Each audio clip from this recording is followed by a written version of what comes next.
আসসালামু আলাইকুম শিক্ষার্থীরা। আজকে আমরা উচ্চতর গণিত বইয়ের অনুশীলনী 2-এর 7-এর গ নাম্বার করব। আগের ভিডিওতে আমরা 7-এর ক আর খ করছিলাম। আজকে আমরা 7-এর গ আর ঘ করব, দুইটা অঙ্ক করব। দেখো 7-এর গতে কি দেওয়া আছে যে x³ + 2x² + 2x + 1, এটাকে আমার উৎপাদকে বিশ্লেষণ করতে হবে। আমার প্রশ্ন ছিল এটা যে উৎপাদকে বিশ্লেষণ করো। তাহলে আমরা এই বহুপদীটাকে আমরা ধরে নিই, এক্স পি অফ এক্স ধরে নিই। সমাধান, এইটুকুকে আমরা পি অফ, যেহেতু এক্স আছে এখানে চলক আছে এক্স, তাই আমরা পি অফ এক্স ধরবো। যদি এ থাকতো তাহলে পি অফ এ ধরবো, যেটা আমরা খতে দেখছিলাম। এখানে লিখে নিয়ে ধরি বা মনে করি P of x equal x³ + 2x² + 2x + 1, এটা আমি ধরে নিলাম। এটা লিখে নিও, আমার লিখতে মনে ছিল না। আচ্ছা, তাহলে এটা আমরা ধরে নিলাম। এখন আমরা আমরা বহুপদীর নিয়ম অনুসারে আমরা কি করতাম, এখানে এই সমীকরণটাকে আমাকে কোনো একটা মান বসে 0 বানাইতে হবে। তাহলে ওই মানটা হবে কি, এই বহুপদীটার একটা উৎপাদক হবে। তাহলে আমরা কি করতাম, যে এই যে বহুপদীতে দেখতাম যে ধ্রুবপদ কি আছে, তার গুণনীয়কগুলোর প্লাস মাইনাস মান করে বসায় দিলে সেগুলা কোনো একটা মান 0 হইতো। তাহলে এখানে দেখো ধ্রুবপদ আছে 1, তাহলে 1-এর গুণনীয়ক আমার কি শুধু 1ই। তাহলে 1-এর জায়গায় আমি এই বহুপদীটাতে আমি যদি প্লাস অথবা -1 বসাই তাহলে এটা 0 হবে। তাহলে আমি জানি যে এখানে তোমার -1 বসাইলে এটা 0 হবে। তোমরা একই নিয়মে অন্য যে ম্যাথ থাকবে এটাতে যে কোনো প্লাসও 0 হইতে পারে, -1এও 0 হইতে পারে। তাহলে আমি -1 বসাই, -1-এ 0 হবে এটা আমি জানি, তাই আমি -1 বসাই দিতেছি। তাহলে -1-এর উপরে কিউব প্লাস 2 ইন্টু -1-এর উপরে স্কোয়ার প্লাস 2 ইন্টু -1 প্লাস 1, এটা আছে। তাহলে -1-এর উপরে কিউব মানে কি, -1টা থাকবে, যেহেতু মাইনাসের উপরে বিজোড় সংখ্যক পাওয়ার আছে। তাহলে -1-এর উপরে স্কোয়ার, -1-এর উপরে স্কোয়ার মানে 1ই, +1 হবে, আর 1-এর সাথে 2 গুণ করলে হবে 2। এরপরে দেখো আছে কি 2-এর সাথে -1 গুণ, প্লাসের 2 মাইনাসের 1-এর সাথে গুণ হবে, তাহলে হবে কি -2, আর এখানে +1। তাহলে একটু খেয়াল করো যে এখানে প্লাসের 2 আর প্লাসের 1, তাহলে হবে কত, +3, আর এখানে -1 -2 তাহলে -3, তাহলে +3 -3 তাহলে হয় 0। তাহলে আমি কি বুঝলাম যে -1 বসালে এটা 0 হয়। তাহলে আমি এক্সের মান যদি -1 বসাইতাম তাহলে আমার এই বহুপদীটা 0 হয়। তাহলে আমি -1টাকে এই পাশে আনলে কি হবে, +1। তাহলে এই এক্স প্লাস 1 হইতেছে এই বহুপদীটার একটা উৎপাদক। তাহলে আমি এখন লিখি যে এক্স প্লাস 1 পি অফ এক্সের একটি উৎপাদক।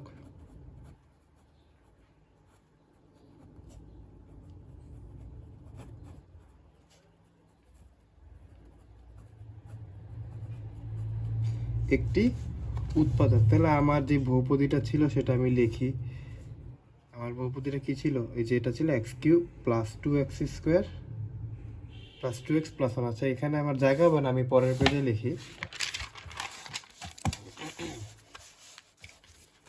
তাহলে x³ + 2x² + 2x + 1 লিখলাম। তাহলে আমার উৎপাদক কি ছিল, একটা উৎপাদক x + 1 ছিল। আমার একটা উৎপাদক ছিল x + 1। তাহলে আমি x + 1 লিখি, এক লাইন গ্যাপ দিয়ে। কটা লিখবো, 3টা। x + 1 x + 1 x + 1। কেন 3টা, এই যে x এর সর্বোচ্চ মাত্রা হইতেছে 3, তাই 3টা লিখছি। এখানে দেখো আছে x³, হ্যাঁ, এখানে আছে x, এই x³ এখানে আমার x³ বানাইতে হবে। তাহলে এখানে আমার কত গুণ করলে এখানে x³ হবে, x²। তাহলে x² গুণ করলে হবে x³, আবার এই x² 1-এর সাথেও গুণ হবে। তাহলে x² 1-এর সাথে গুণ হইলে হবে +x²। দেখো এখানে ছিল 2x², আমি লিখছি একটা এক্স, মানে একটা x² হয়েছে, তাহলে আরও একটা x² বাকি আছে, তাহলে আমার এখানে কোনোভাবে আরও একটা x² বানাইতে হবে। তাহলে এখানে আমি যদি আরও কোনোভাবে আরও একটা x² বানাইতে চাই, তাহলে এখানে আমার কত গুণ করতে হবে? প্লাস এক্স গুণ করতে হবে। তাহলে প্লাস এক্সের সাথে এক্স গুণ করলে হবে x²। আবার এই এক্সের সাথে 1 গুণ হবে, তাহলে হবে কি এক্স প্লাস এক্স। দেখো এই x³ মিলে গেল, x², 2x, এই যে 2x², এই যে 2x²। দেখো এখানে 2x আছে, আমি লিখছি একটা এক্স, তাহলে আরও একটা এক্স বাকি আছে, তাহলে এখানে আমার আরও একটা এক্স বানাইতে হবে। তাহলে আরও একটা এক্স বানাইতে হলে আমার এক্সের সাথে কত গুণ করতে হবে? 1 গুণ করতে হবে। তাহলে 1-এর সাথে এক্স গুণ করলে এক্স, আর এই 1-এর সাথে 1 প্লাস 1 গুণ হবে, তাহলে হবে কি +1। আবার এই এক্স আর এক্স যোগ করলে হবে 2x, আর এই 1-এর এই 1, তাহলে আমার এটা মিলে গেল। এখন দেখো এখানে কি আছে, x² 3টা আছে, একটা কমন লিখি, এই সরি x+1 3টা আছে, একটা কমন লিখি। আর এখানে আছে x² + x + 1। এটাকে আর কোনো কিছু করা যায় না, এটাকে এভাবে রাখতে হবে। তাহলে এটাই আমার হইতেছে 7-এর গ এর কাঙ্ক্ষিত অ্যান্সার।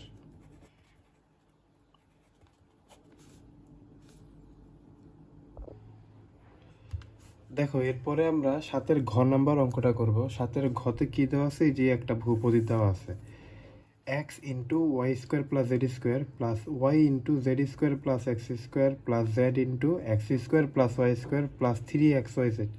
এটাকে আমার উৎপাদকে বিশ্লেষণ করতে হবে। তো এরকম থাকলে আমরা কি করে দিব, দেখো প্রত্যেকটা গুণ করে দিব, যে x এর সাথে পুরোটা গুণ করে দিব, এই y এর সাথে এটা গুণ করে দিব, z এর সাথে এটা গুণ করে দিব। তাহলে x এর সাথে যদি আমি y গুণ করি xy², x এর সাথে যদি z গুণ করি z² গুণ করি, তাহলে xz²। আবার এখানে দেখো y এর সাথে z² গুণ করলে হবে yz², y এর সাথে x² গুণ করলে হবে yx²। এখানে দেখো z এর সাথে x² গুণ করলে হবে কি zx², z এর সাথে y² গুণ করলে হবে zy², আর এখানে থাকলো 3xyz। আচ্ছা দেখো আমি এতটুকু করে বুঝলাম যে এটা একটা চক্রক্রমিক বহুপদী রাশি।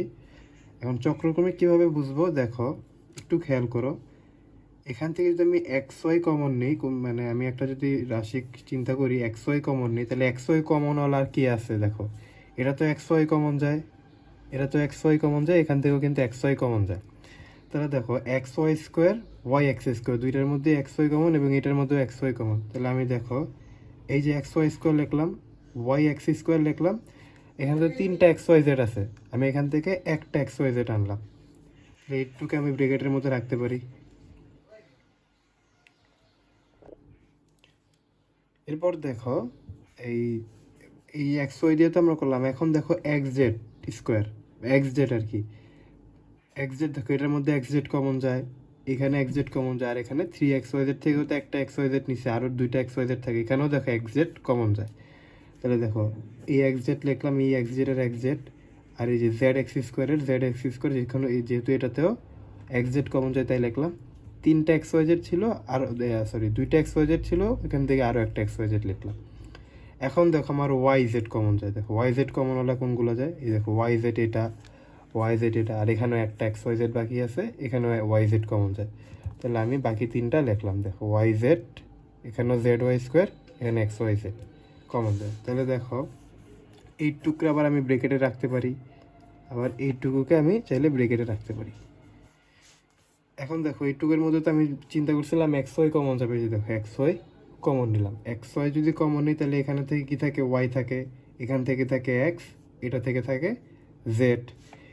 এগুলোর মধ্যে যদি xz কমন নিই, এখান থেকে থাকবে z কমন, এখান থেকে x কমন থাকবে, এবং এখান থেকে y কমন থাকবে, y অবশিষ্ট থাকবে, xz যদি কমন নিই।